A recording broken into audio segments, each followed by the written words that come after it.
Craziest buong representing para sa mga malalaking titig. Tayong mga lalaki na yata Pagdating na sa garsay wala yatang sawa. okay lang yan pare, basta mapili ay tama. Madami ang nadadapa sa maling pagsyota. Nung ako ay bata pa lamang, sanda mukal crush ko. Sari-saring mga korte, may bulate, may oso, may tisay na parang mola, may kulay puwet ng kaserola, may rich na may auto at meron ding kasing porko.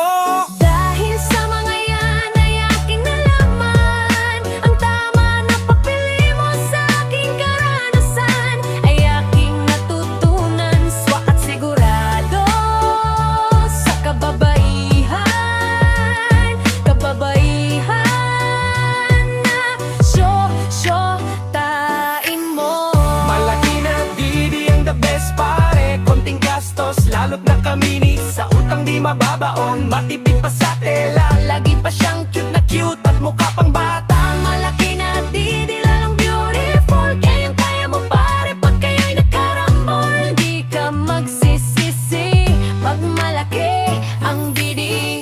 Tayong mga lalaki na yata, pagdating na sa chikas ay wala yatang sawa. Okay lang yan pare, basta pagpili malaking didi. Madami yan nadadapa sa maling pagsyota ng maliit na didi, sa utang di mababaon, matipid pa sa gatas, lagi pa siyang cute at mukha pang bata pag malaki ang didi.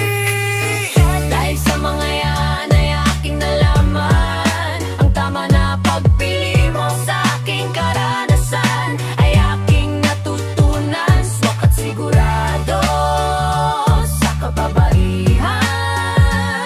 Kababaihan na syo-syotain mo.